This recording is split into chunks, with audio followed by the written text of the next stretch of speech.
And welcome everybody back to another installment of LA Lifestyle. I'm your host, PvP. Just out here, man. Thank you for tuning in, everybody, to another fun and exciting episode. We had a great time last Sunday night, and let me tell you, that five-finger freestyle challenge was amazing. Thank you, everybody, for the feedback. We appreciate it. And look out, too, for an announcement we have coming out. We're going to continue to do that every first Sunday, five-finger freestyle challenge. But today's episode, we're finally going to be switching it up just a little bit. We're going to be getting more into the skateboarding realm. You know, everybody knows I like to skate. And we have a very interesting guest today, and I'm very, very honored to have him here. He's actually the Powell Peralta skate team manager.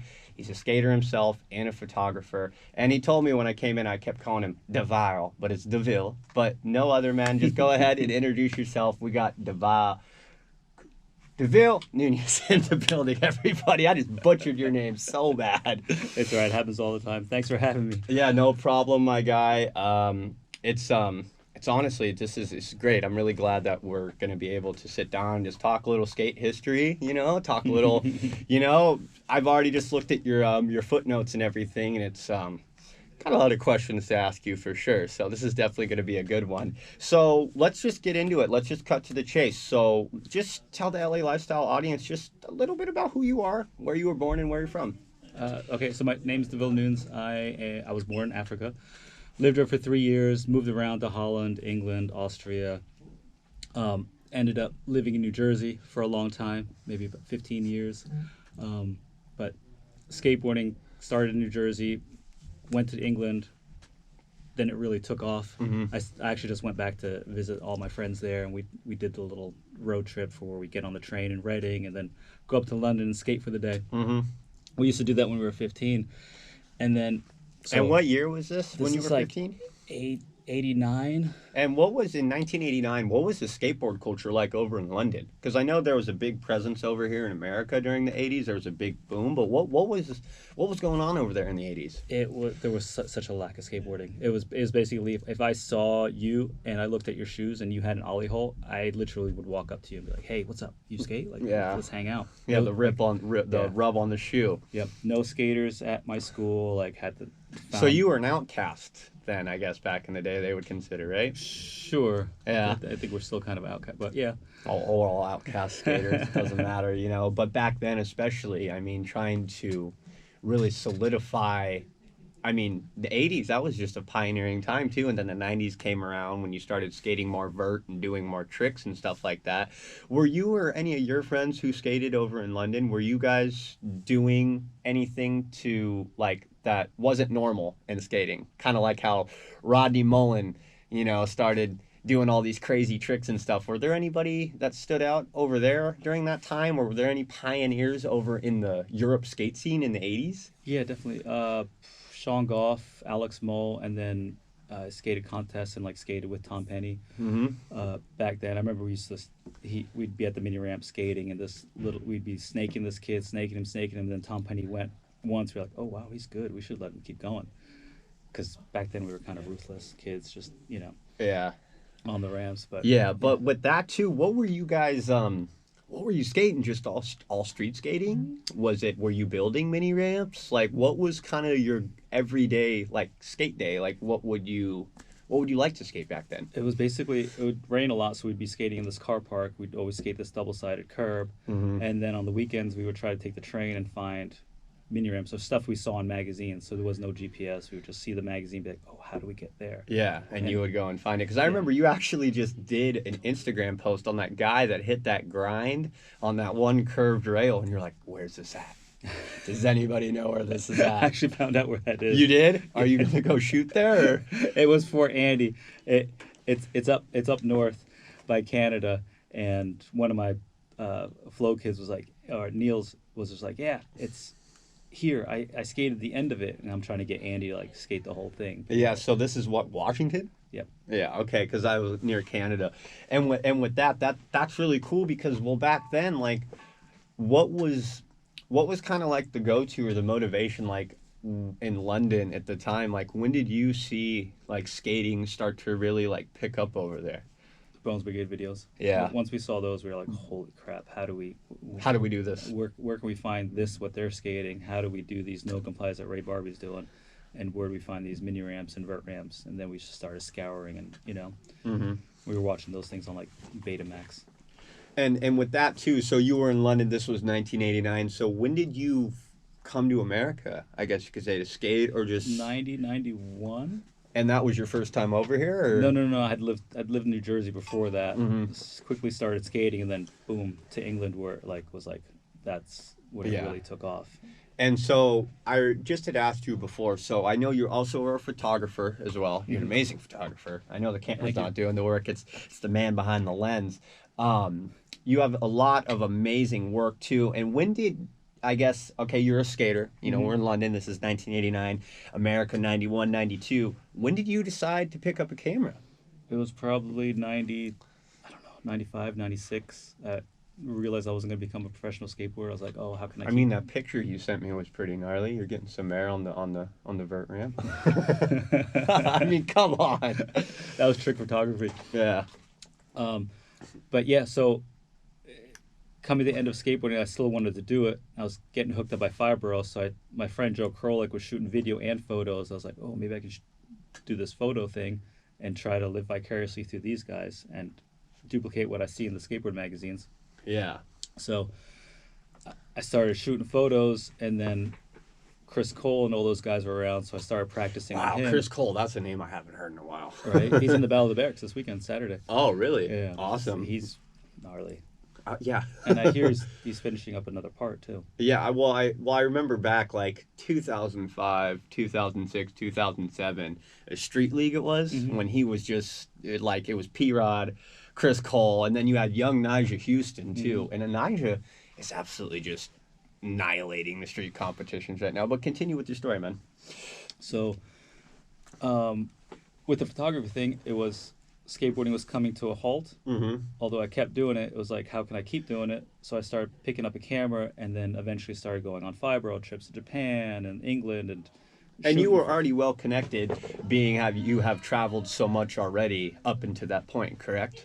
Traveling wise, yeah, and then figuring out the photography thing, and that's how it kind of led into like shooting photos, which also led Powell Peralta was looking for somebody as a team manager, but back then it was all photos. It wasn't videos was sick, but they wanted a photographer to get all the Powell guys in the magazines, so that's how I got hired to be the Powell Peralta. So how long have you been at Powell then? I'm gonna say 19 years. 19 years? Yeah, about 19 years. And how's Stacy doing? Well, I'll see him at the Bones Brigade thing in a couple of weeks. Well, because he was kind of a pioneer with the whole, when it came to video recording and shots and all that. Isn't he like, well, Powell Peralta, the skate team, but he was already like a big videographer back in the day? He made all the videos that we loved, yeah. It's like all the stuff that like people copy now is from all those Bones Brigade videos. Exactly, yeah. And that was crazy too, because I remember it was funny. I told you, I grew up playing the Tony Hawk video games. We all played Pro Skater. But I remember when Stacy was in, I think it was number 1, and you had to make a sweet skate video for the Powell Peralta team in Tony Hawk Underground 1. And I remember my dad walked in. He's like, "Is that Stacy?" I was like, he knew. Oh, well, knowing it, my dad being who he is from the 80s, he's like, right. "Oh, that's Stacy." I was like 10 years old, like, who's that, Dad? And then that's when I finally got my lesson of, who Stacy was. And just the whole, revolution of what he did for skateboarding and how important of a figure he is to the skateboarding community.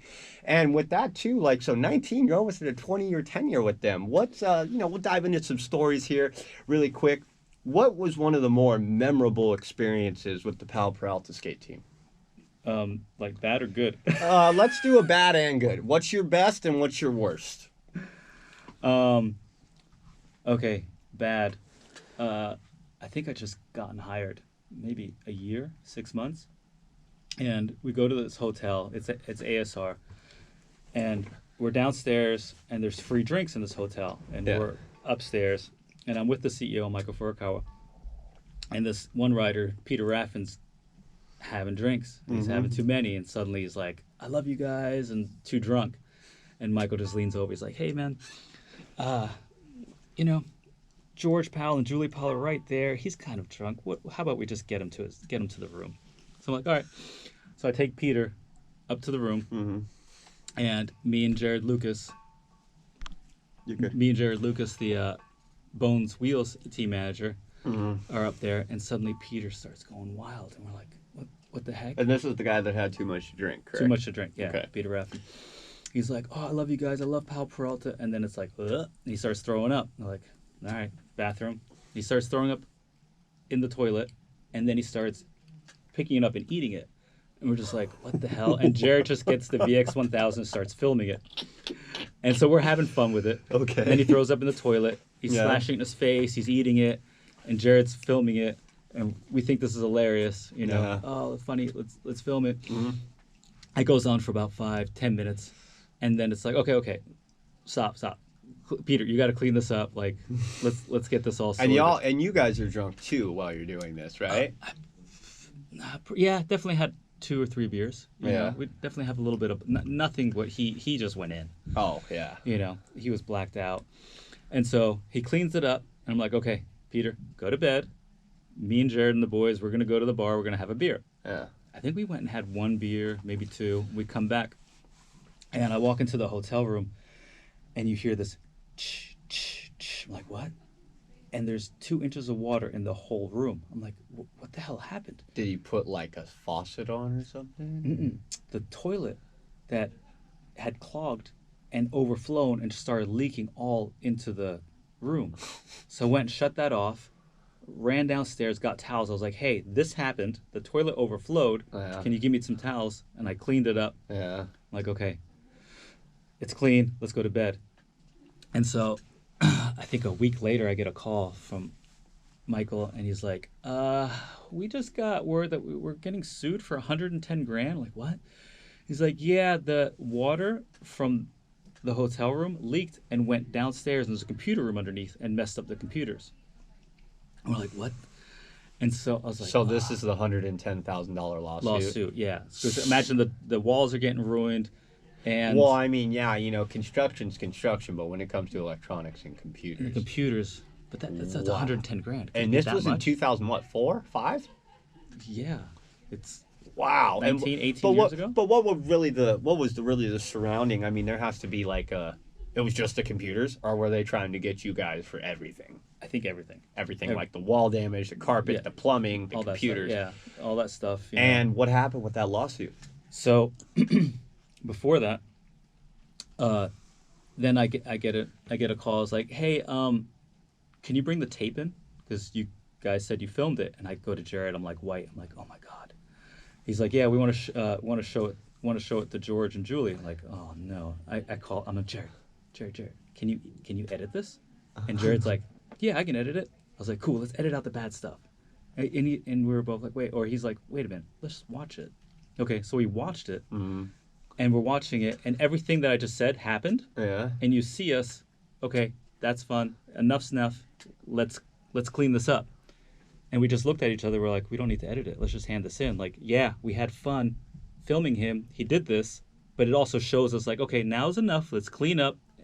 You know. So was That's it dismissed or? Well, we're getting there. So we go bring him the tape. He watches it. Yeah. George hits me up. He's like, hey, come in. I need you to sign this paper never to buy alcohol for the riders.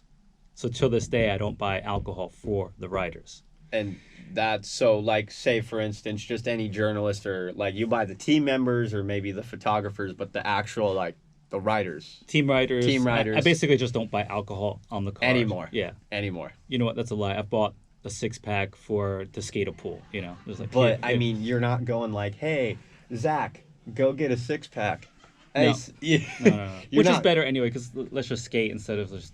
Well, I get mean, messed like, up. if you think about it, like, skating does kind of have that, like, reality of, like, hardcore, like, drinking Yeah. and stuff like that. I mean, I've been to a few jam sessions even here out southeast LA over Mayberry Park over in Whittier. Mm-hmm. I mean, people, dude, they're just boozing. What's everywhere? Weed, cigarettes. It's just yeah. the image we have as Yes. skaters, you know?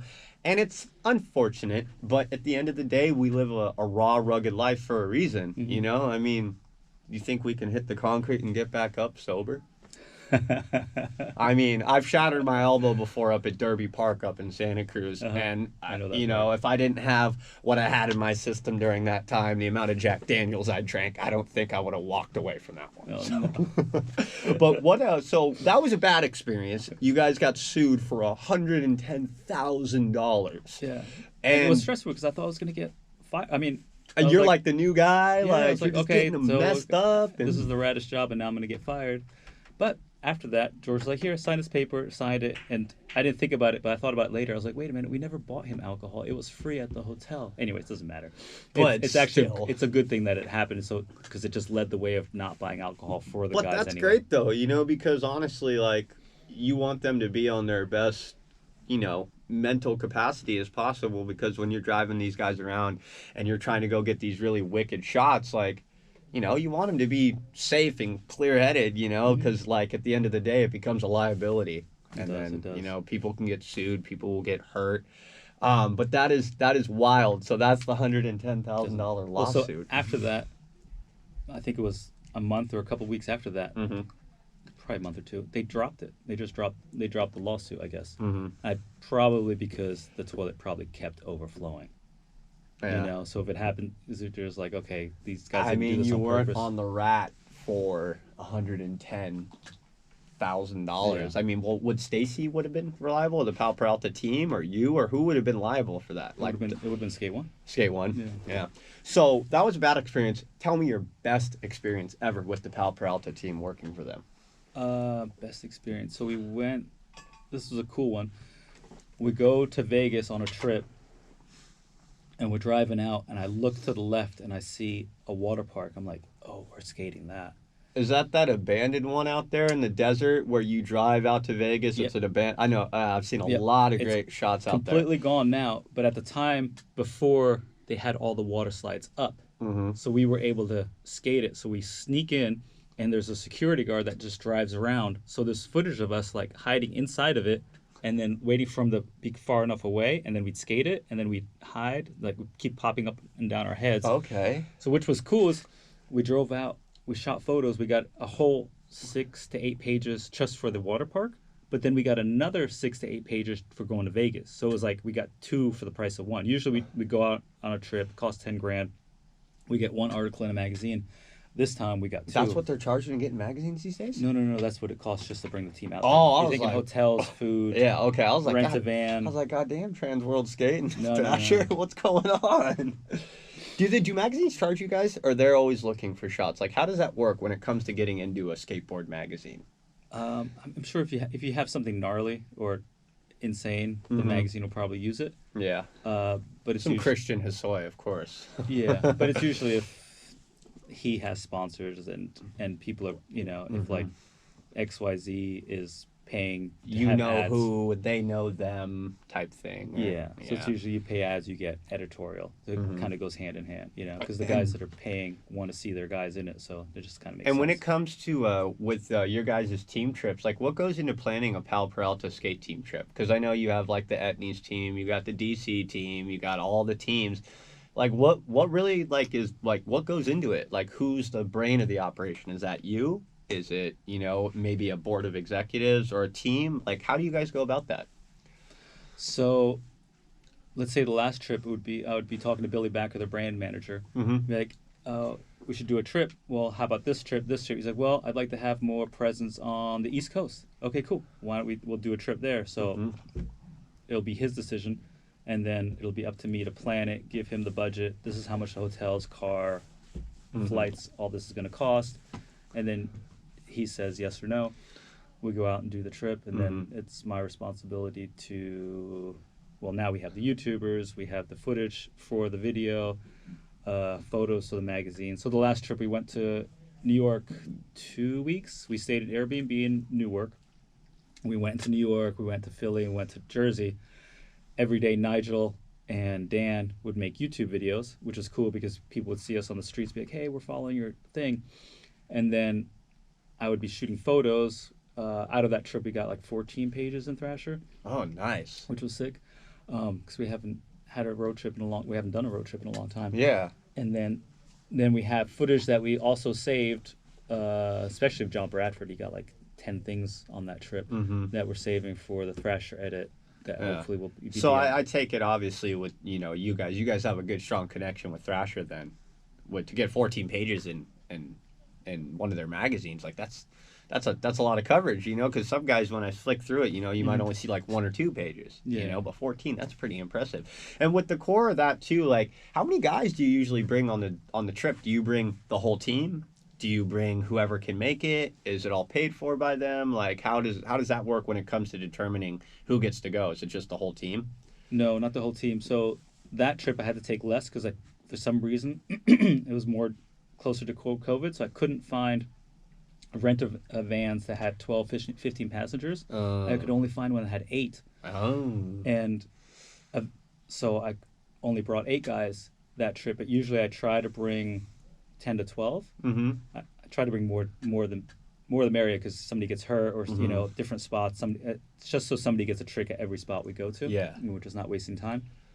Well, what's funny is the van broke down, and we ended up exchanging the 8 for a 12 passenger van. So you couldn't find the 12, but then you get an Yeah. exchange. That's absolute comedy. Thanks, right there. Dan Corrigan, for finding it. Yeah, right.